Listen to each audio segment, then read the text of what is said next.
députés et sénateurs, vous avez un rôle à jouer pour aider à corriger les excès du passé.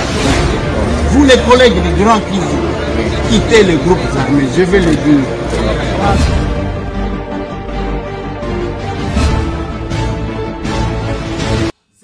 Allez, bienvenue mesdames et messieurs, bon week-end, hein, bon week-end, nous sommes samedi, mais la quantième papi, le 28. Alors, nous sommes le 28 juin 2025, Masolona de Pité, en direct de Kinshasa, la capitale, Nebo et Babeti, Nangaba, Beta Kinga Lobby, Tamanazolo, Basozo, les Kabalekis. Oh, Bozomona, et aujourd'hui nous sommes en direct, Bandegoranga, Wana Ezakaka, contre-temps, il y a, qu'est-ce que j'ai dit? Les aléas de la technique, la technique, c'est caprice, Mikolo, émission Oyo. Nazo pe Sabino de quoi nous allons parler après. Bachilinga kama ndembo moko ya basongi bokomona ba mama ne bazobina mususu azo fukama. Esengo ya accord. Pourquoi l'accord dérange?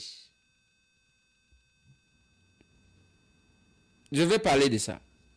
Pour n'ani accord ils ont dérangé. La MONUSCO, la France, Batutu babeteli yango maboko. Macron a lobby yango. MONUSCO a lobby prêt à accompagner. Le président américain a lobby. Pourquoi ça dérange? Et ça dérange qui? Comment ça va se passer dans ces numéros de l'émission Masolo na de Pité? Masolo na de Pité, je vais voir parce que na kokene na makambo belé liloté, il faut tout le belana nous kaka accord. Après na yambi invité nanga, ce sont les hommes d'affaires, to yambi bango après tokeko pema, papi kite nyeza boté. Voilà, voilà. Bon puis papi kite le loi alobi nanga ke longola ngai parce que lobi na ser ke ba ololanga. Na lobi papi tu dois travailler monsieur. Voilà, tu dois travailler. Bon puis papi kite je vais vous le montrer prochainement. Allez, je vais parler de ça, Masolona de Pité. Masolona de Pité, je vais apporter un correctif sur Bakombo Batanga Kilobi par mon invité d'hier, Madame Béatrice. Atanga Kombo, il y a procureur Simon Beya qui est actuellement à Kipushi. C'est un procureur que j'ai rencontré. Et Atanga Kombo, il y a PG Roquefleur Lwakamona Masanka. Dans les dossiers à conflit au Alobelaki. Les deux m'ont contacté, je vais vous donner leur version des faits parce que pour que tout salir comme moi quand il y a quelque chose et que tu as version sous mais mon souhait c'est quoi? Que la dame se retrouve dans ses droits. Allez, je commence par là. Mon émission commence par là, par ce correctif avant que n'akende. Ce qui n'a si correctif, Mathieu Bisson Zembo. Dena koti si papi kite nyabini na noawa avant to koti ba invité to solo liba makambo. Voilà. Bande korangai to yamaki madame Béatrice Lobi autaki Lubumbashi azana problème à Lupango asomba Lupango et pas mamanto azana Kinshasa azana bomoi o yaso tekela ye Lupango alobi bazo tracasser ya la kisinga ba image ya ce qui se passe dans la parcelle certainement qu'il y a des problèmes là-bas. Mais na Katiwana, la dame a cité quelques personnes. Parmi les personnes citées, deux m'ont contacté. Il y a Liboso, c'est le PG, Roquefleur Lwakamona Masanka. Yami Balé, c'est le procureur Simon Beya. Je commence par le deuxième. Le procureur Simon Beya m'a rappelé quelque chose. Pour y Sakanga Likambu, Moko. Bref, c'est un monsieur que j'ai trouvé qui a fait un bon travail dans Kipushi, actuellement place Azali. Et Ndenge na lobelaka Jikaka, na Lubumbashi, comment il a fait na Kamalondo, na lobelaka P. Simon Beya. Et Simon Beya, à lobby, il n'a rien à voir avec. Azwaka mbongo na ye, asombaka parti à Lupango wana, nakati ya Lupango. Tango Sombi parti à Lupango. Par la suite, il a constaté qu'il y avait un conflit. Et que tous ceux qui sont héritiers, ceux qui sont nani bazo wele la Lupango. lui en sa qualité de procureur mutu ayebi mibeko alobi te ngai nakokota kuna te ake azwi mbongo na ye aretire mbongo epa baoyo apesaki akamati nzela akei. C'est comme ça que azalaka kutu na Lubumbashi lisusu te akoma na ye na Kipushi epai wapi ntango tokendaka na Mineta. Nous avons vu les efforts qu'il a fournis. Bref, ce n'est pas na cadre à intimider, to ya koloba. Même tango yaka, il voulait juste prévenir la dame que place oyo ngana mekaji kokota ils a bien été. Là c'est ce qui concerne Simon Beya. Il n'a rien à voir. Il ne faut pas que batu lokola batu bayebi lokola batu bayebi que mikolo yo ba tractation ezali ba détracteur va récupérer. Non, nous allons le défendre. Nous allons le défendre, ne vous en faites pas. Donc, Simon Beya n'est impliqué ni de près ni de loin. Quant au PG Rockman Flair Lwakamona Masanka, lui également n'est pas dans cette histoire-là. Il m'a dit que, honorable, na niveau nangai na kokende kokota tumwa makambo mike wana ya se ya kosala likamuni. Vous ne me trouverez jamais dans cette histoire-là. Et la dame peut vous certifier ce qui a chamonangai, ce qui a ebingai. Alors, elle doit chercher à voir certainement que dans le secteur il y a un problème, mais à moi est belé. Je ne suis ni de près ni de loin. Mais ce que j'ai compris, mon nom est associé seulement par les détracteurs. Loko la baza naposa ya loko la ba détracteur baza naposa ya koluka ko remplacer batu comme il y a dénomination de yangwana. Bref, ni le PG Rock Flair Lwakamona Masanka, ni le procureur Simon Beya ne sont impliqués dans makambo ya lupango wana. Na la kakibino awa que je vais accompagner la dame pour na tokutana parce que la vendeuse est ici en vie. Déjà je sens qu'il y a un petit souci. Parce que ba bengi vendeuse que tozoya nande ko Eliezer kuna alobi ozo mobali na ngai o tozana matanga tozana alobi oui. Ce qui te commande après une semaine, non? Biso to lobi ata na matanga tokoya. Mbongo abatu ozwa ce qui 250 000 $. Non. Déjà il y a un problème. Je sens qu'il y a un problème. Aujourd'hui on peut citer les personnalités.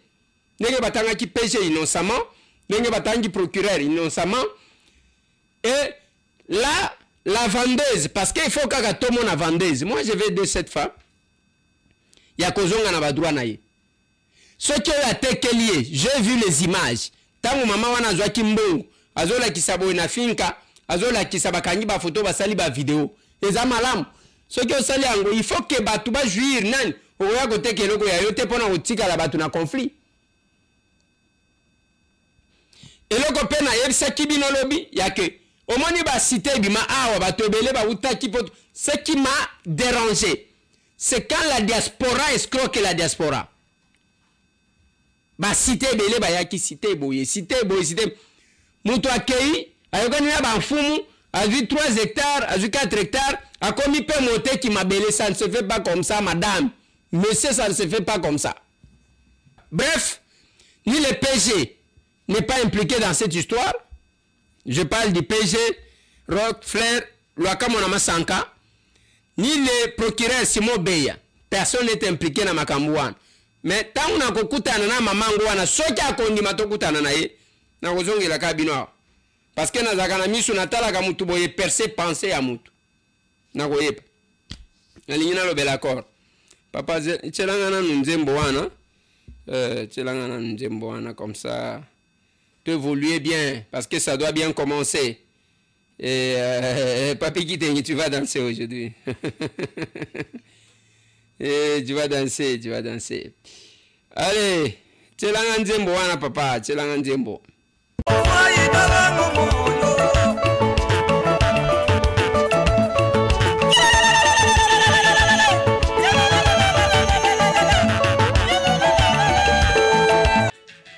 Siko basonge pona nini ba bina kana loboko ngesala boy.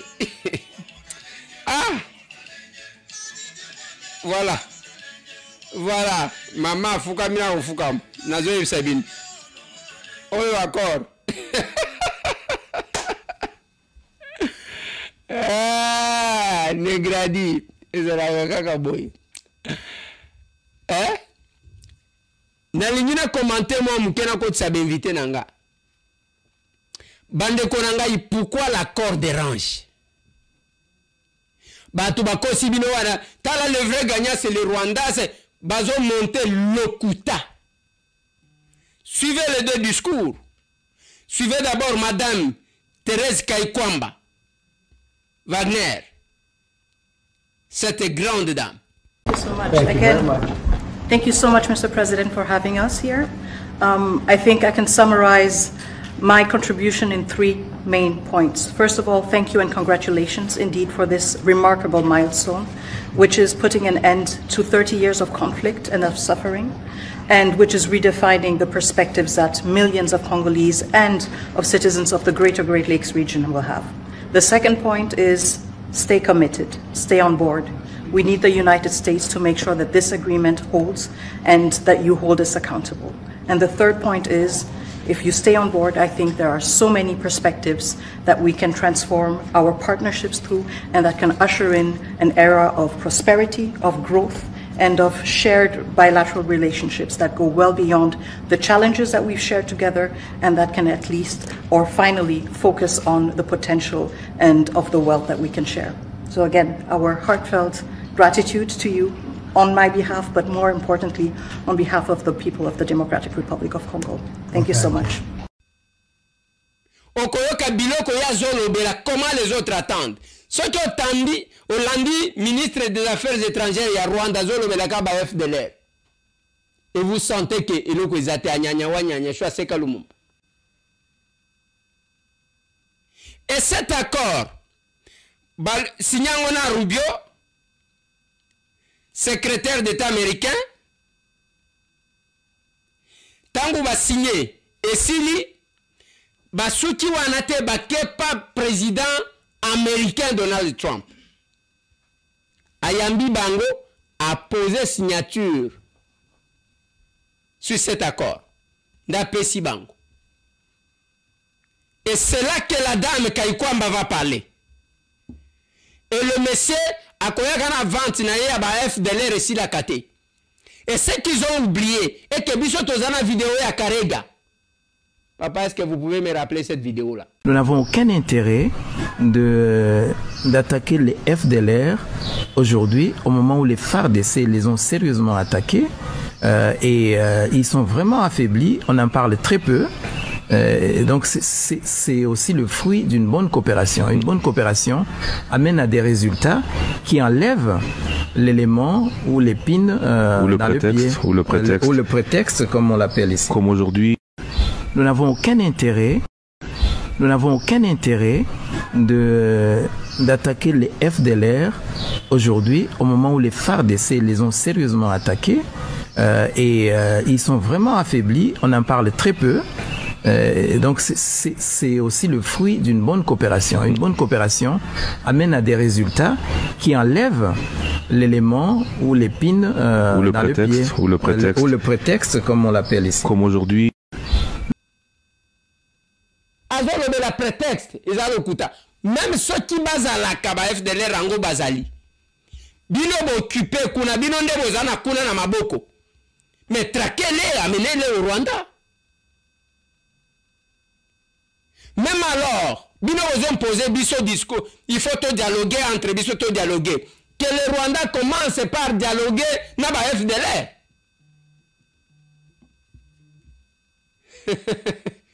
Bango babanda, tant que vous senga dialogue, ba Congolais c'est un problème.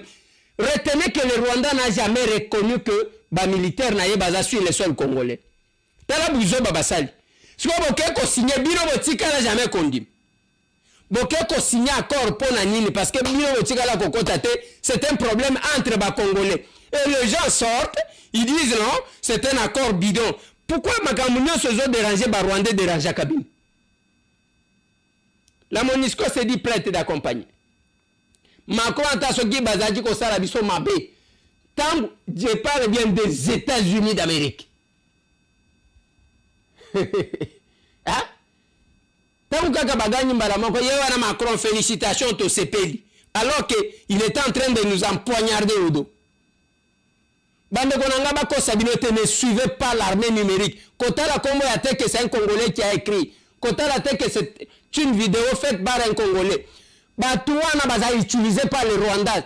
Lokola ba Rwandais balobaka lingala na Swahili te chiluba te na Kikongo. Bazo le kanani noko ya bande konabino entre guillemets. Ce qui était avec et qui rêvait.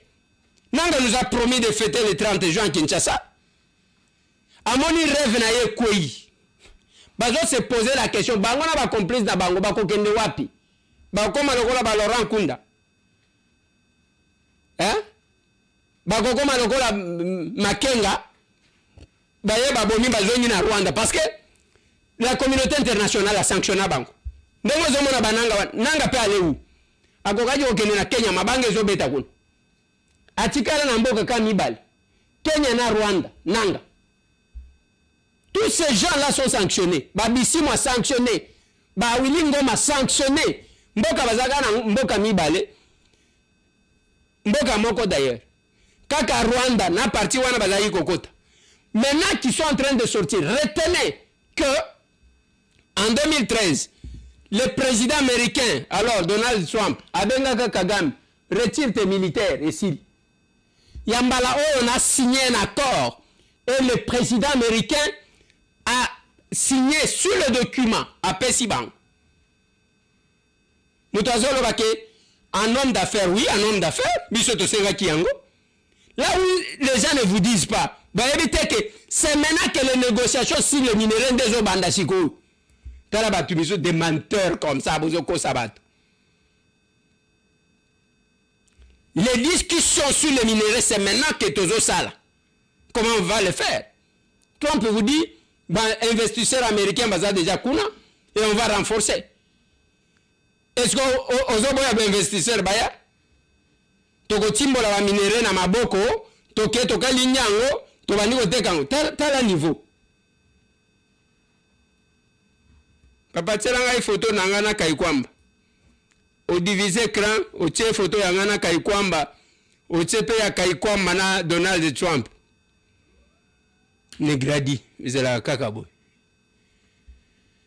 Bogoyoka. Bande konangai, toutes ces bouches-là qui parlent. Ezana batu na vie na bango bandimagate. Omoni dans la diaspora. Ozomona batu misusu bazo finga batu musala na bango kolongola kabilamba, kolobaka buzoba. C'est la même diaspora au Bakaikwamba Wabim. Voilà pourquoi il ne faut pas généraliser les tout. Le mal na diaspora est que diaspora est belé à maïe balobakate. Batika la calme. Batika la calme. Est-il normal na Nemisha à l'obi na tcheli bino bokechu. Awangani a dit pourquoi. Aboya a dit pourquoi. Parce qu'à Poninzel, et là qu'on a certains risques, et puis il y a des gens qui ne sont pas. Makambwesil, ceux qui toko solo laka entre biso ba Congolais, toko solo laka na Kinshasa na palais du peuple. Sous l'égide de Félix Antoine Tshisekedi Tshilombo. Sous son autorité, le chef de l'État. Voilà pourquoi Tomati c'est pas panon. On dit le pouvoir corrompt, Eliezer a commis député comme maninité. Il y a un député comme maninité. Il y a qu'un assemblée, il y a qu'à postuler, bah voter d'abord. Il y a une assemblée, c'est ce que nous sommes en train de faire. J'ai toujours dit Félix Antoine Tshisekedi, moi je vois comme l'aboutissement de notre combat. C'est nous qui sommes là. Apé sangate. Apé sangate. Bokeko yembela Kabila. Kabila bokeko yembela Le lo Kagame a commis Moutoumalamu, vous cherchez à justifier Kagame. Tous ces gens-là qui sont dérangés par l'accord, vous pensiez que dans les États-Unis, wana bakotanga pe batangi nanga, batangi bisimwa, quand les chefs de l'État vous disaient que mieux vaut na solo lana mokonzi na bango parce que bango bazaka ba pantin. Vous pensiez faire réfléchir Félix. Aujourd'hui, vous êtes à genoux. Son géniaux sont quoi? Lelo batu bazo tuna pona zomo na polémique. Docteur Mukwege alobi. Docteur Mukwege a pris Nobel na biso. Biso to zaba impolite ya ba réseaux sociaux ba finga ga batu nyonso non. Nous respectons les points de vue parce que c'est ça aussi la constitution. Il y a docteur Mukwege. Mais eloko ngana zo tuna. le bananga na batu misusu. Vous savez pourquoi? L'M23, l'AFC, à ta phrase mon côté na Rwanda. Parce que ba parrain na bango ba abandonné bango. Ils ont été sacrifiés par le Rwanda parce que ceux qui pouvaient parler d'eux, c'est le Rwanda. Il n'y a pas d'agression. Qu'est-ce que j'ai dit? Il n'y a pas de rébellion en République démocratique du Congo. C'est plutôt l'agression. Rwanda qu'est-ce signe quelle qualité? Donc, c'est le Rwanda qui parle à travers. Ils sont au service à Rwanda. Au moins, nous avons pelleté d'accord, vérifier malade. Ce qui a perdu le marché. Dialogue, on doit dialoguer, on doit dialoguer. Tout le monde dialogue était entre Bisso et dialoguer. Mais que votre maître Kagame dialogue avec les FDL, ben, on a gagné. La RDC a gagné. T'as le niveau, bazo comparé au accord de Goma, accord de Lusaka, t'as là accord bazo comparé na. T'as là accord bazo comparé. Oh ya batabombeki, nde bazo comparé na accord aux États-Unis d'Amérique. Beaucoup ça va. Et ça m'étonne, vous allez voir même quelqu'un aux États-Unis, azolo banayo kasala bamboule belé, mais vous sentez qu'il y a un problème d'intégration, d'analyse, de réflexion. Dans le bakarabino, cours à philosophie, il y a logique. Batanga kangote okokuta jamais bakomike bazo engagé batu basala logique. Te logique et totanga kango pona ko réfléchir correctement, la cohérence dans la réflexion.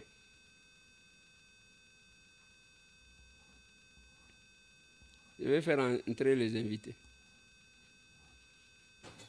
Invité bakota. Polémique ya pamba bozo sala. Ndenge zo swabino.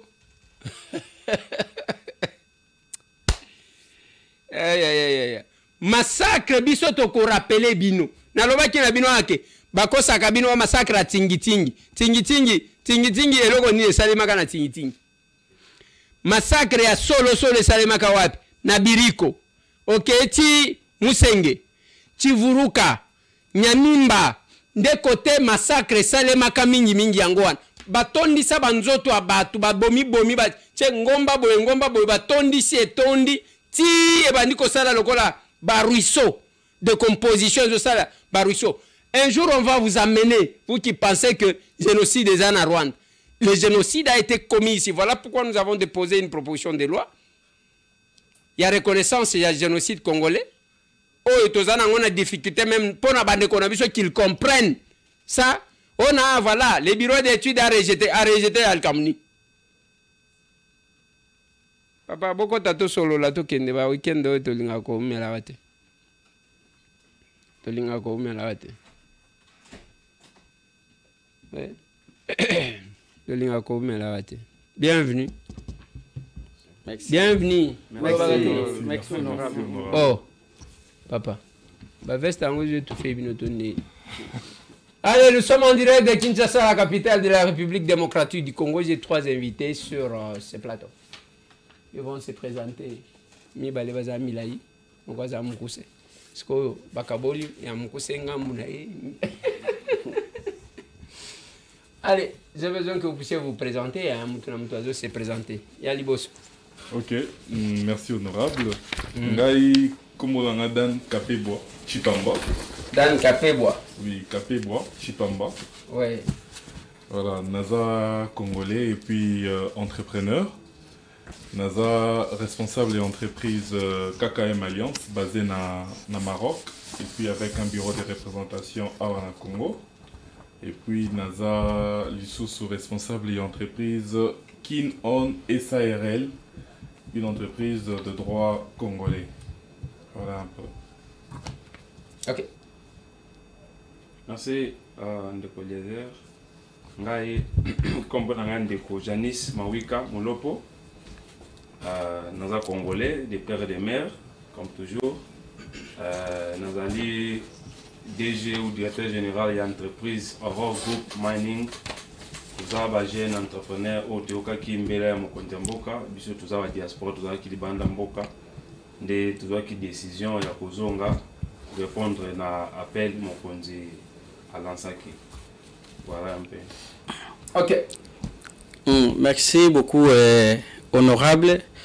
ngai nabengami na kombo ya Fabrice Mpia Bonyei, monsieur babengaka nga les jeunes boss, nazali AP lingi koloba administrateur et propriétaire ya société d'Imerx à service holding.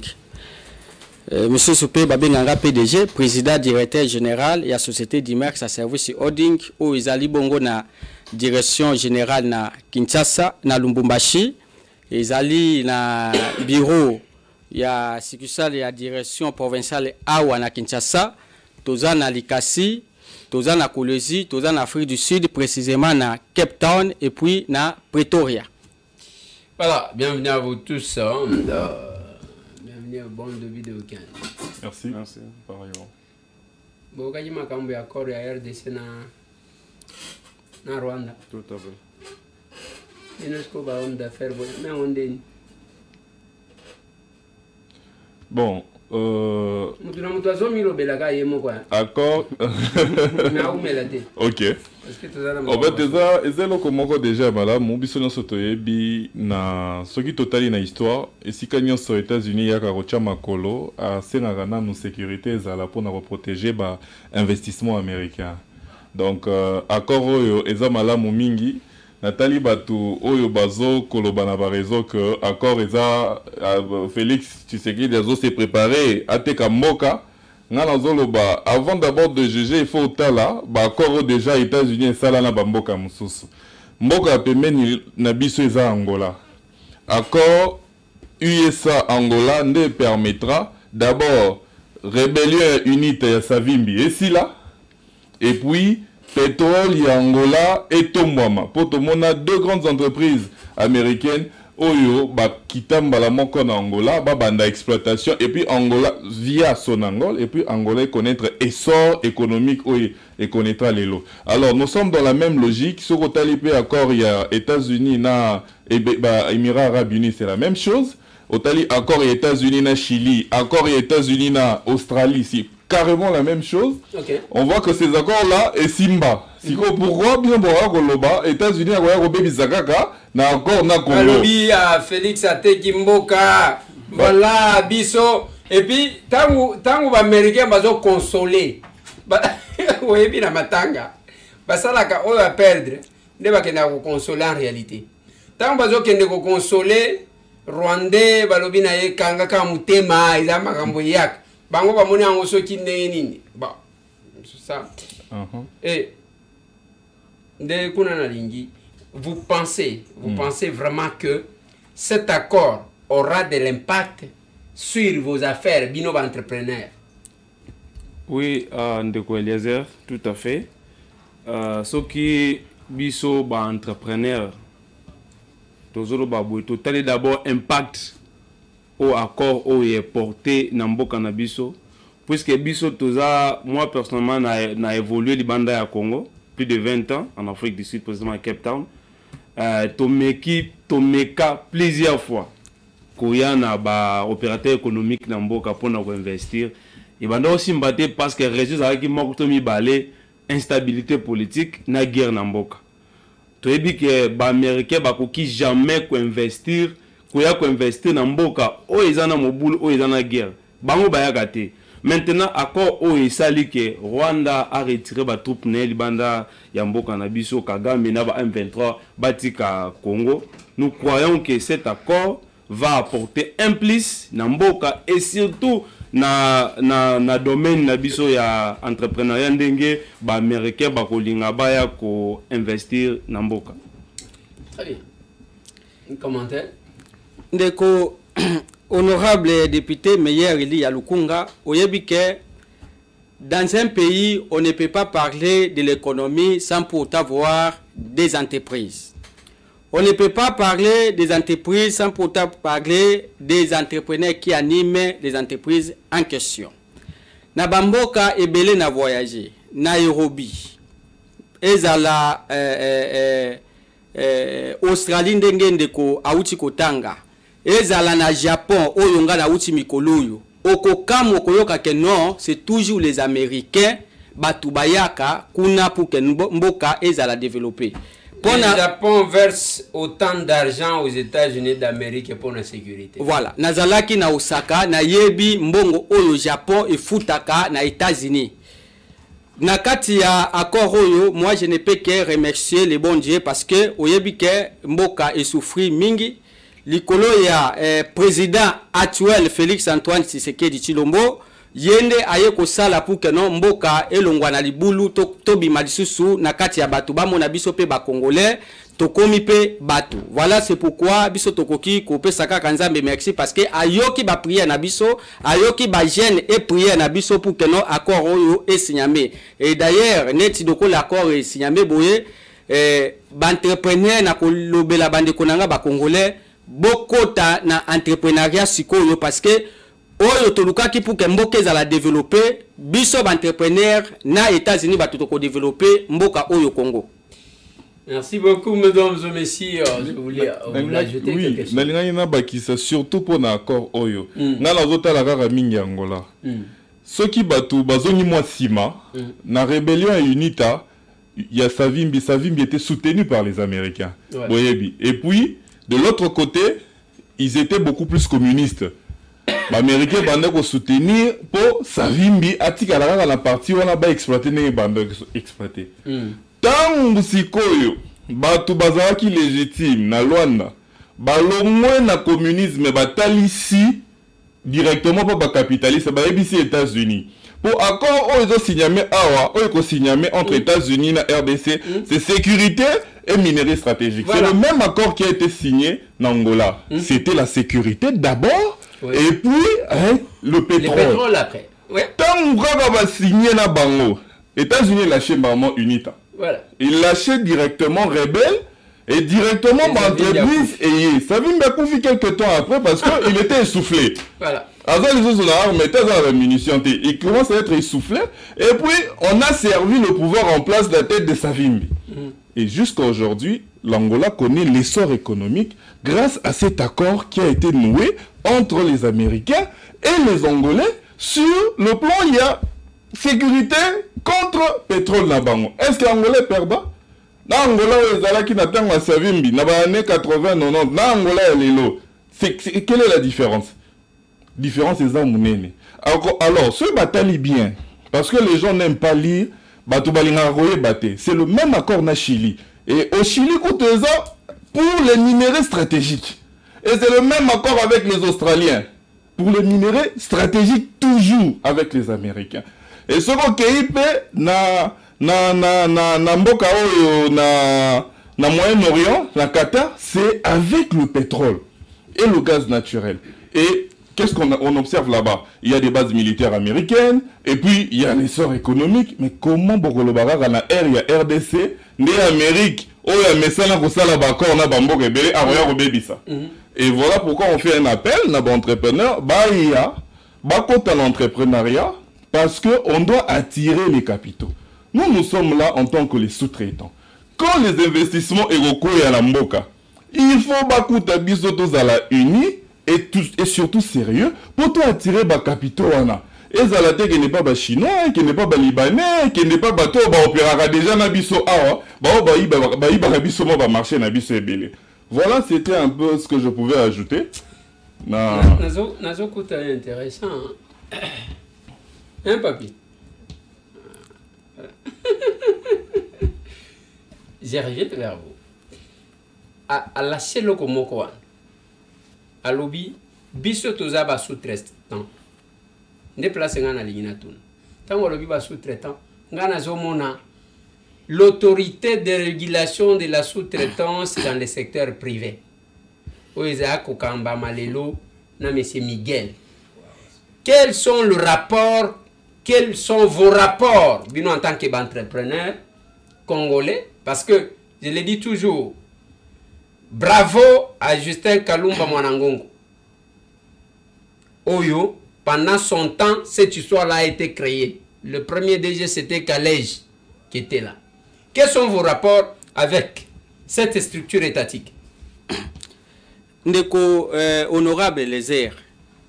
na banzi bandeko mususu Dan, Janice, Frank Kisempia, biso nyonso toza wa plus de 150 entrepreneurs toye awa na Lumbwashi na kokutana nayo na honorable Willy Mishiki pour que boko ka komema biso et pas ya président de la République to solo là parce que au toucher institution moko eza vraiment oyo normalement biso photo monaye mais toleki ko monaye te likolo ya oyo biso toyeli awa normalement soki toyeli ko monayo honorable député pour que okoka kokutanisa biso na président de la République neti société d'Imex service ngana zwaki chance ya ko tango yaki Lubumbashi ko inaugurer siège ya parti ya ACR na kati ya Grand Katanga ngana zwaki chance wana pour que oya na kati ya ko visiter société d'Imex otala ke no soki société wana eza amalete ou eza société moko eza na kati ya terrain o eza coopérer na banzi yo moko visita ki ben infrastructure na biso omona ki sérieux o eza na kati ya musala pe na memeli ya omona ke no parce que tango yaki omona ki te na yebisa ki yo omona ke bajanyo surtout ya société d'Imex na futa ka bango ba salaire na bango yo surtout na banque alors oza député na yebi ke na kati assemblée olobelaka mingi makambo ya Congo okoki pe kokende ko vérifier soki yango mona signé même na OP ordre de paiement pour na salaire ya baja ya Dimex ya mois de juin avant na ya na Kinshasa wa na tikala ki ko signé yango pour que no bakoka ko futa bango eloko ememeli biso awa parce que y a une crise entre entrepreneurs yo surtout na Congo na ndeko na institution ya RSP nde eloko ememeli biso awa.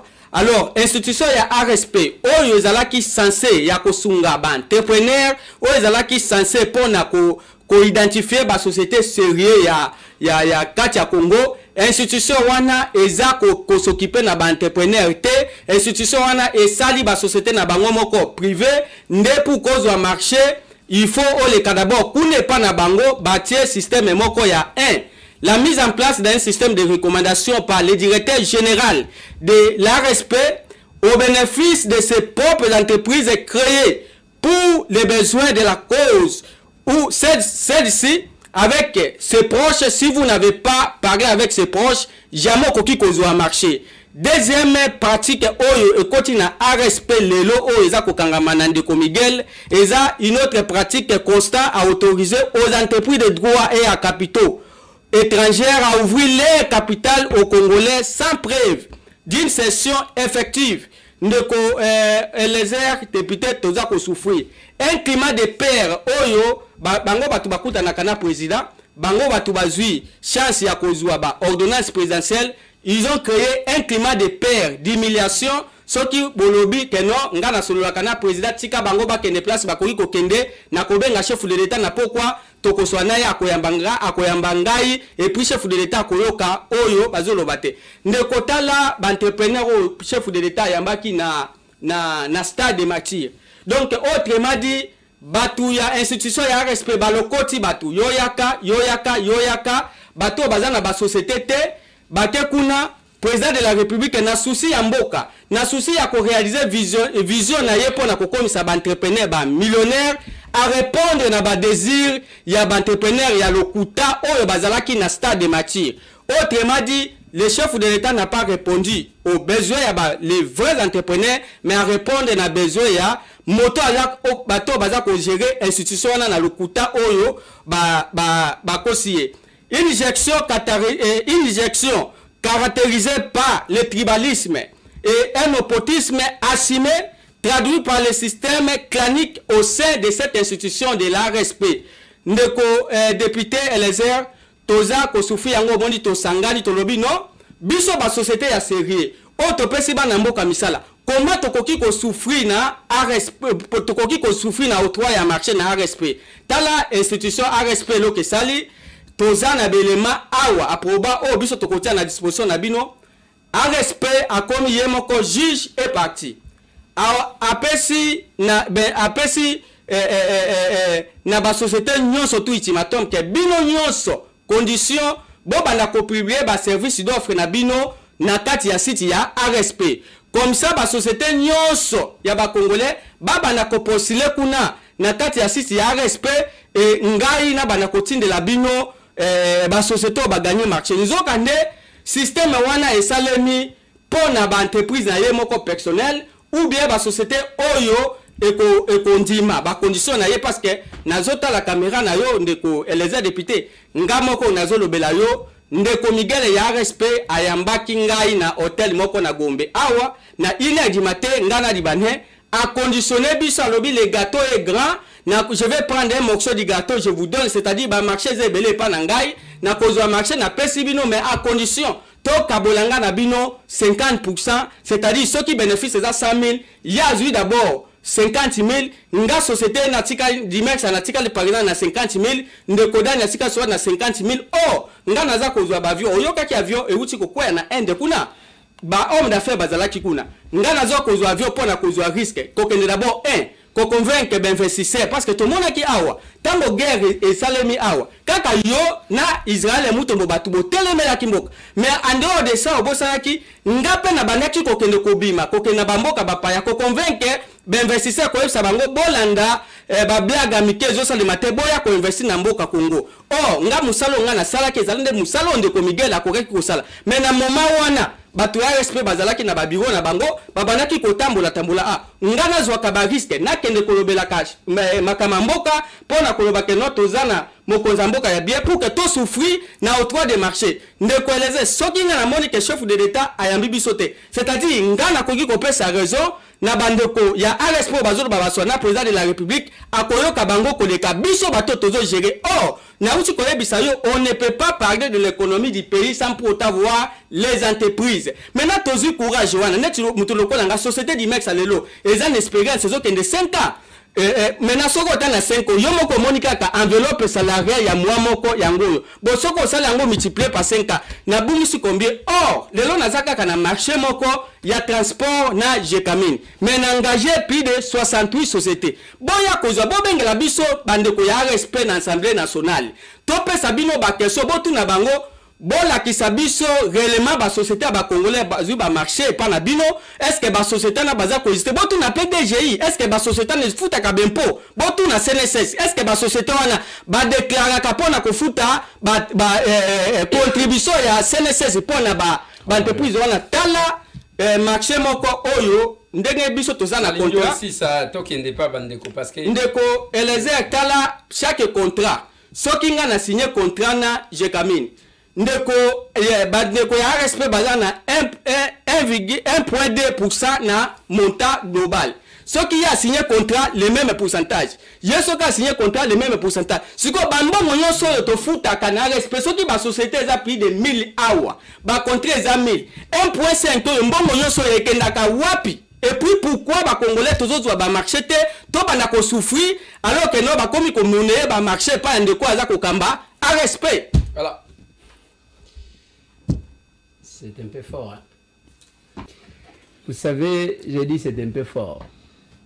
Parce que je vois la philosophie derrière ARSP. Je vois la vision du chef de l'État de faire des Congolais des millionnaires.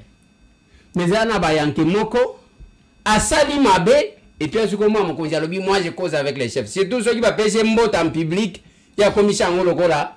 Ça me dérange parce que là, dans moi, la famille, moi. Je suis de la famille, tu sais ce qu'il dit. Pas famille biologique, je suis un combat.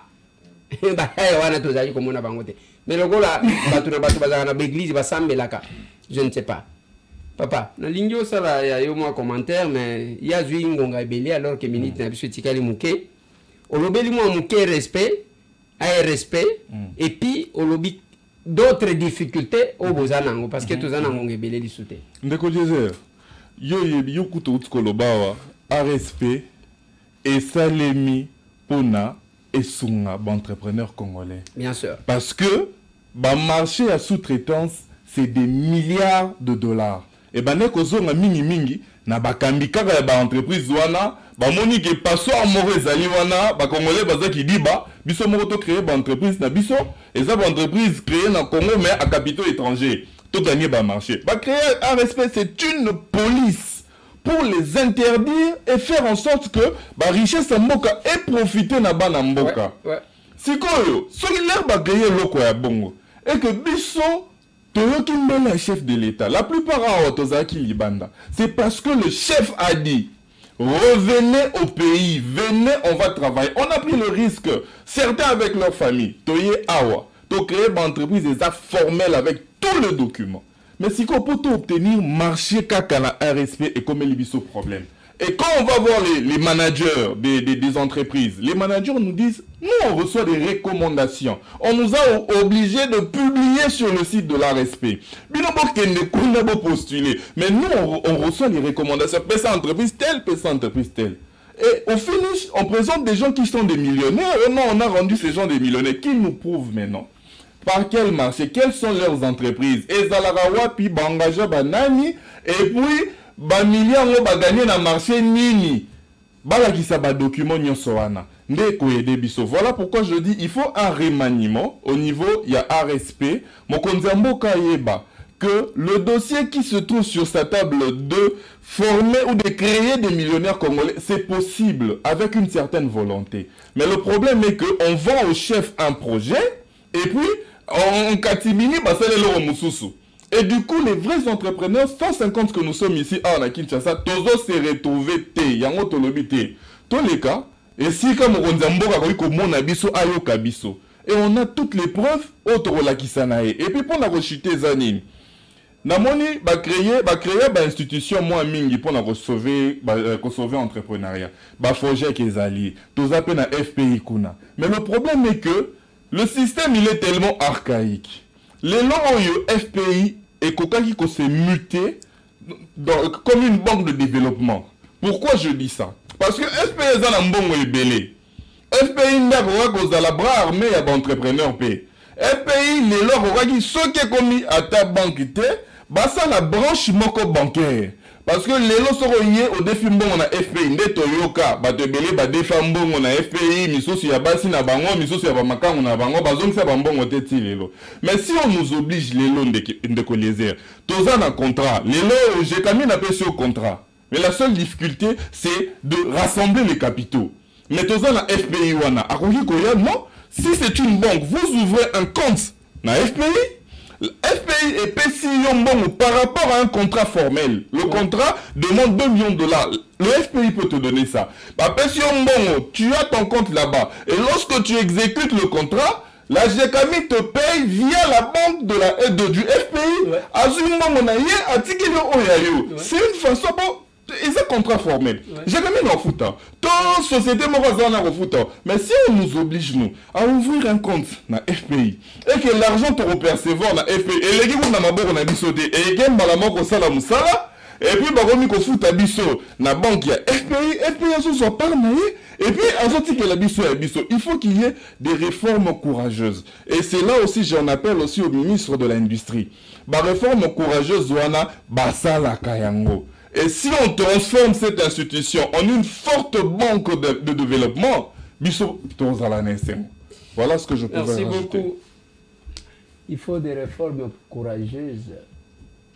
Oui. Mais il y a bien des réformes. Mais il faut aussi des animateurs courageux. Exact. Oui. Des animateurs courageux. Bateau, bazo bon de la tête. Parce que il fallait d'abord que le ministre de l'Industrie, parce que c'est lui qui a les petites et moyennes entreprises entre ses mains. Ok? Alors que petites et moyennes entreprises, on a besoin kamba à respect, normalement. Exact. Tellement que tous en amboka, oh, nous t'as moi je cause avec les chefs, à sauter, ça la concurrence, parce que vous savez, nazo pe so malo papa, parce que ça me dérange un tout petit peu, je suis parlementaire. Retenez que monsieur le DG a respect. Azana une interpellation à l'Assemblée nationale. Et ce que vous dites là, Tokobakis, Ngatem tu n'as interpellé, mais Zana va interpeller. Tokotuna, il ne faut pas que les gens confondent ma boutique na bango, na biloko à l'État. Là, ce n'est pas intéressant. Tokoyo kanate. Parce que, ah, Wazoloba, au moins, jeune, on va côté la biso, un jeune là-bas qui s'appelle Guérison Mukawa. Il joue l'autre. C'est pour ça que, quand on aura la base de données de la population, les gens ne pourront plus tricher. Et on pourra prendre le permis et le mettre, le juxtaposer sur le... Donc on va On va travailler ensemble. Je viens de créer une base de données pour le permis de conduire. Ces bases de données, mais il faut qu'elle on ne peut soit pas accéder. Voilà. le fichier de la population. Si vous m'accordez, ça sera déjà scindé avec celui de la population. Voilà. Et ici, je mets les filigranes. Vous voyez comme ça brille là. Ces filigranes, c'est voilà, antifraude. C'est-à-dire on ne paye jamais. Je voulais même mettre soit votre visage sur ces filigranes ou peut-être ou l'armoirie. Je veux le mettre. Les armoiries, je veux le faire en allemand. Vous le savez, moi j'ai fait mes études en allemand. Voilà. Et ici, je voulais faire ça en allemand dans les sachets. Si je peux vous expliquer ici, ces filigranes pour qu'un messie vienne, vienne chercher ça imprime. C'est quoi? Oui, votre carte, on est en train de ok, d'accord. Voilà, pour que quelqu'un vienne chercher à tripoter, c'est très difficile parce que ça va lui demander d'aller peut-être en Allemagne. Là, on avait fait cette filigrane qui va, donc ça va être compliqué. Impossible. Et voilà, c'est pour ça que nous j'avais mis en plus, même ici, là où dans le site que ça va nous amener, c'est vraiment codé. C'est vraiment codé. C'est très difficile une personne puisse accéder ici et que ça donne cette base de données sort ici. C'est très difficile quand c'est bien.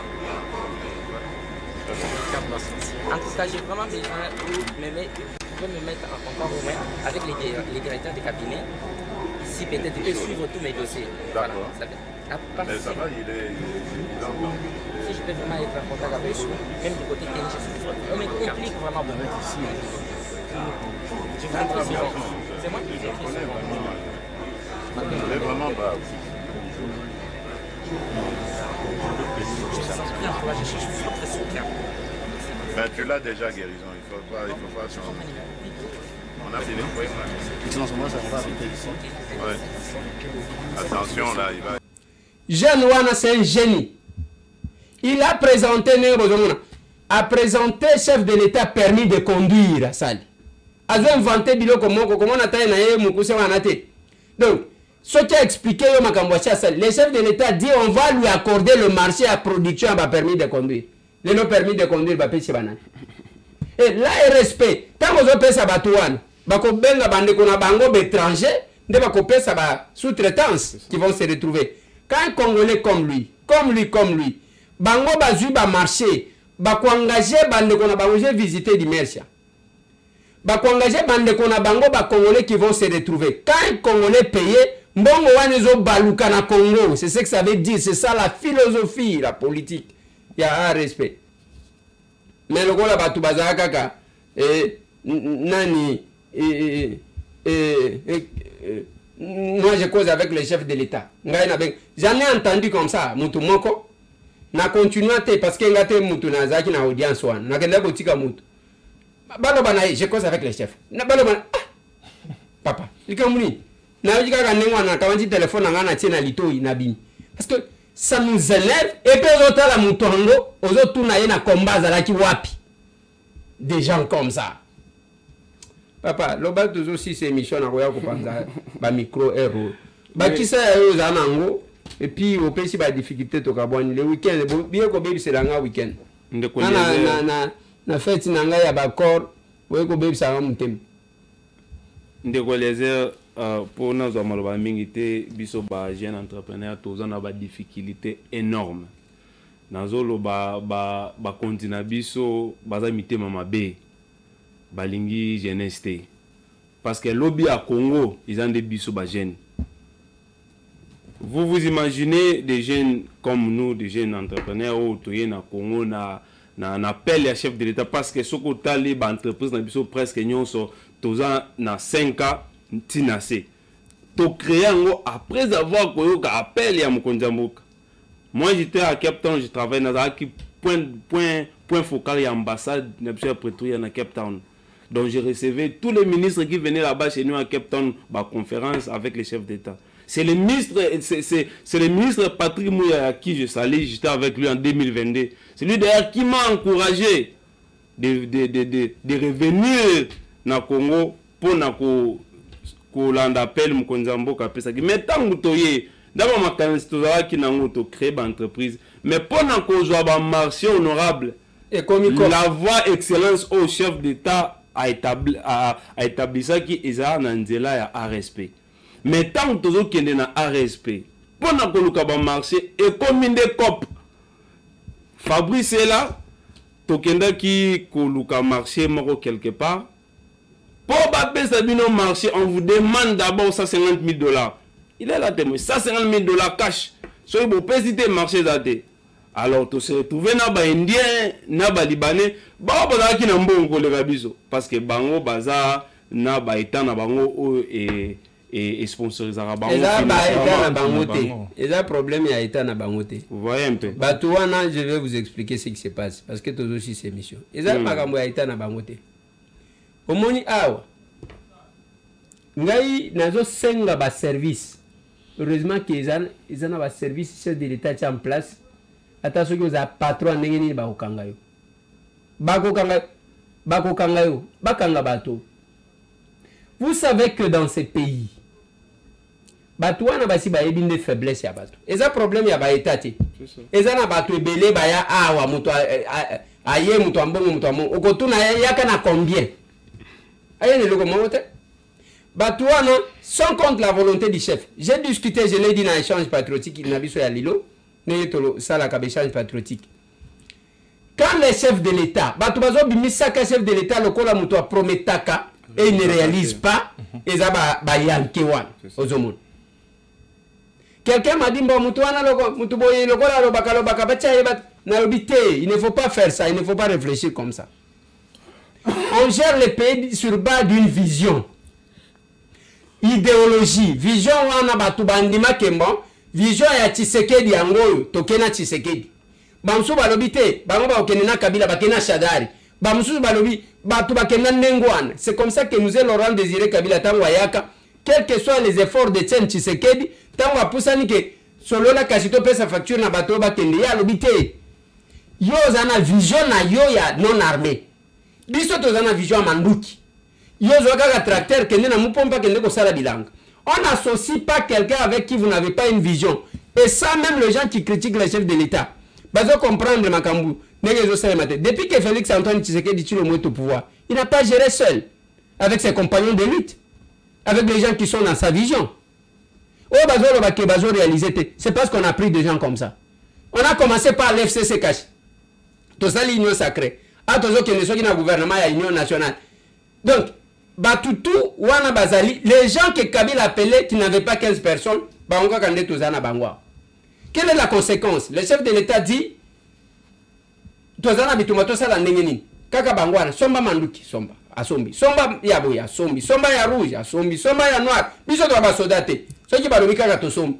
Et tondi na Goma, balobi na chef pour le moment ça va. Ozana nini.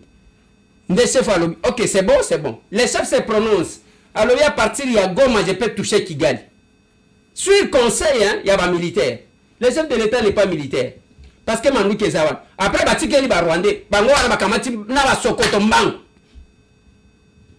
vous trouvez que c'est ça? C'est la même chose, il y a ARSP. Le chef de l'État promet de faire des Congolais des millionnaires. Mais il y a les commissionnaires, il y a Batouana, ils sont comme ça. Et si les services pouvaient aider au chef de l'État, les chefs de l'État, bakangela bisona nu batu oyo. Papa, nazo pesa bino une minute. Tout c'est mission. Oui. Boye ko baby selanga weekend. Boye ko baby selanga et c'est mon anga ya accord. Parce que je suis très jaloux avec les gens qui jouent et qui touchent à ces pouvoirs. Toyibi pas sinon. Papa, Ozana une minute, une minute. Oui, pour citer Ndeko Eliezer honorable, Bisso, Toza, Bajen, O, to se rassembler à Anakin. Toza plus de 150 entrepreneurs. Toye, na lisungi na bino, bakonzi, bosunga Bisso. Maloba Oyo, ekoma et pas chef d'État, ou ekoma et pas ba autorité, Oyo, et Sengeli Babengisa Ndeko Miguel. Parce que Azo Sunga Bajen et l'autre côté Azo landa instruction mon konjambo kate. Vous savez dans la Bible parce que tous les chrétiens n'a pas ça moi exemple Jacob azalaki na bana 12. Na bana 12 wana a pesa ki moi na el bosso responsabilité ribin. Mais lorsque Ribin a commencé à respecter sous le principe, il y a Jacob Jacob a salé remaniement à la famille naé. Alors on a qui Ribin a responsabilisé Joseph.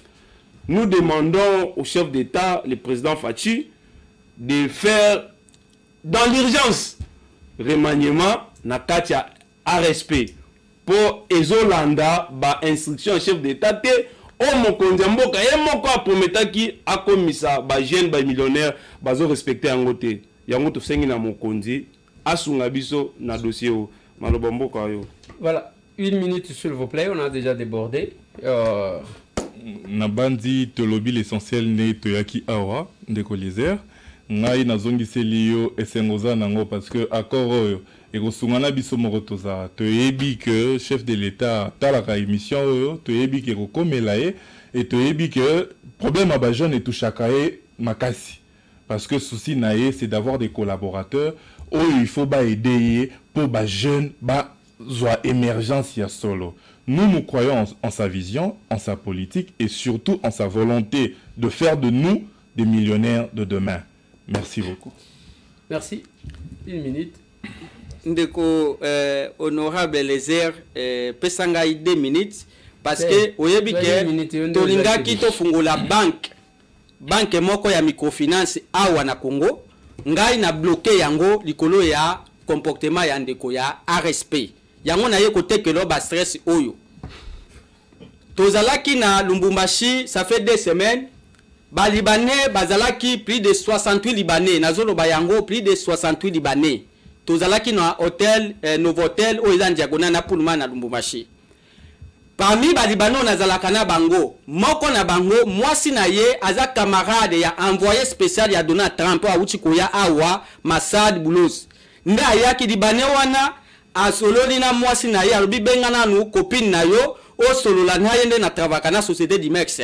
Nde copine ya Libanais wana abengi masa na ye waza mwasi ya envoyé spécial ya Donald Trump abengi ye abi mobana nga sala kana société d'Imex bazo souffrir na makambo tanga mi ya ba marché okoki ko sala quelque chose te mwasi na ye azui vol azui Air France akomi na Lusaka tanga akomi na Lusaka ayaki na keke ba Libanais baza ba américain bazalaki na Lusaka ba koti Lubumbashi nde to tenir réunion na 1h du matin Libanais wana apesa kinga faveur par la grâce de Dieu na kotaki na réunion wana ABC bango ba Libanais bo investi na ba société congolais ya sérieux parce que Donald Trump il est vraiment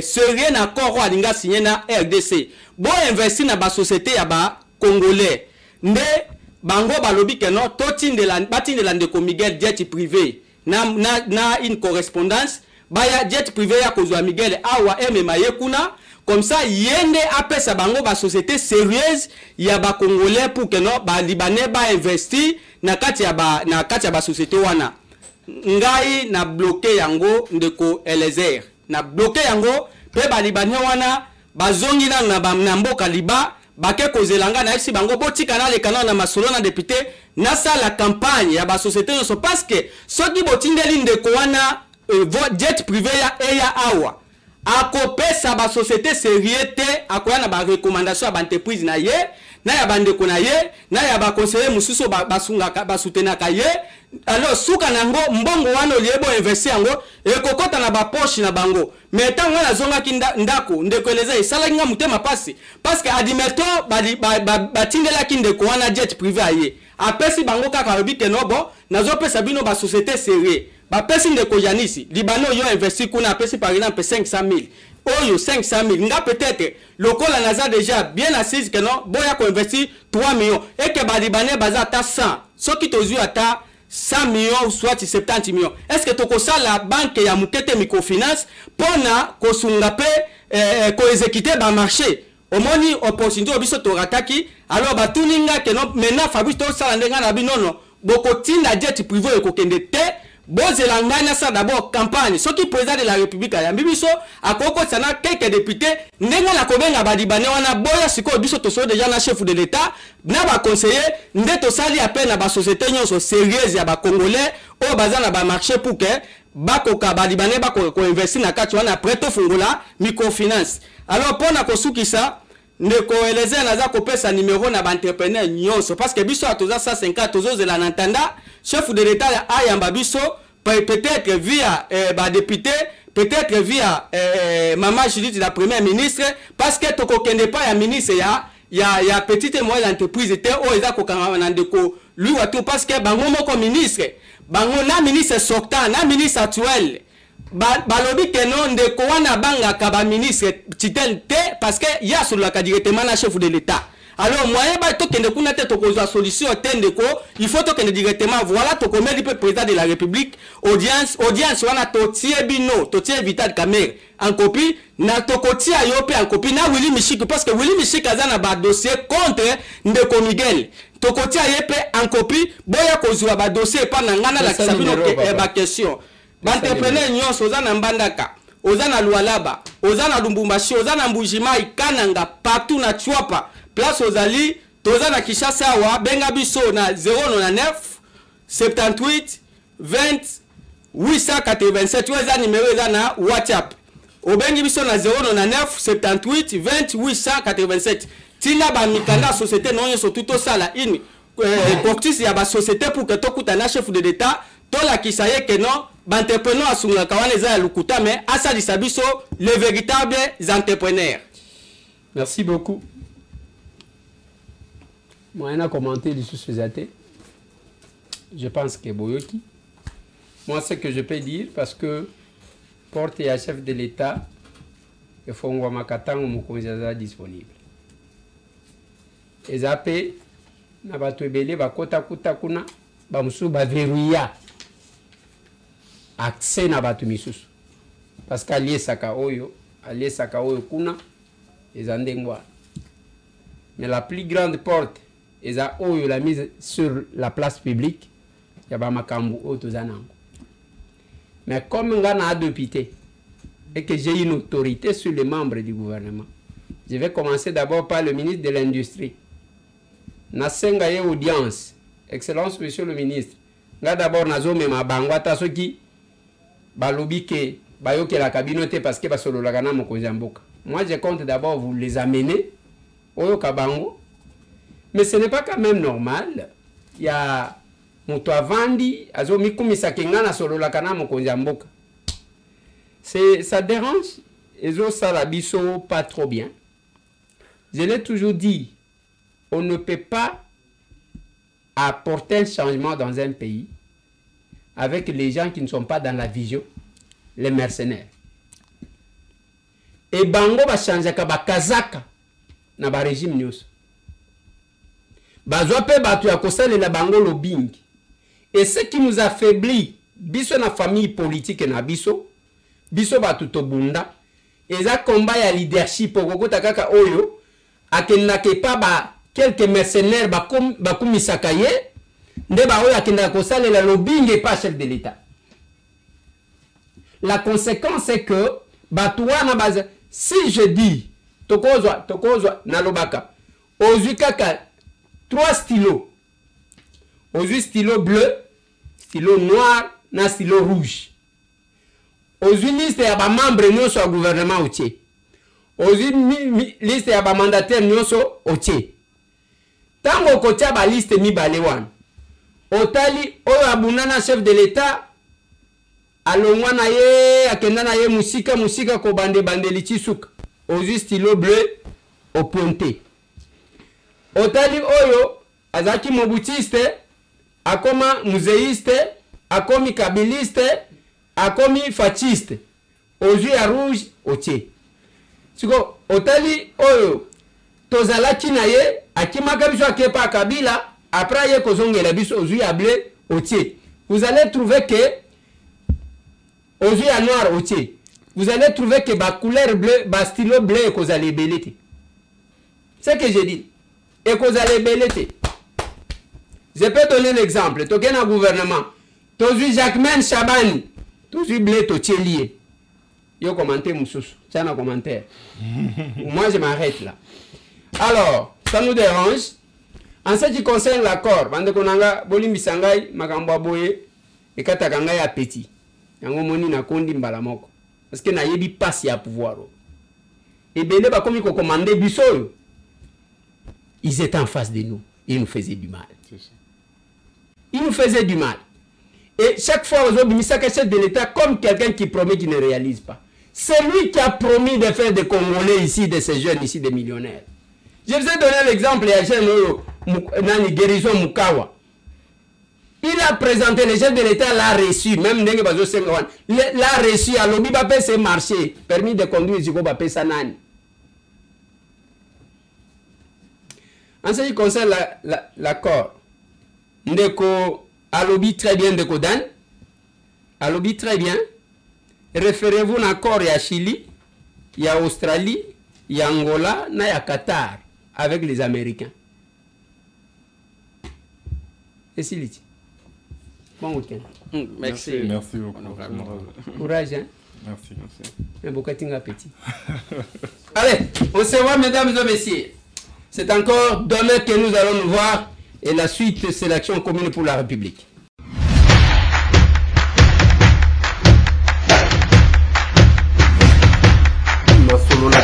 Honorables députés et sénateurs, vous avez un rôle à jouer pour aider à corriger les excès du passé. Vous les collègues du Grand Kivu, quittez les groupes armés, je vais le dire.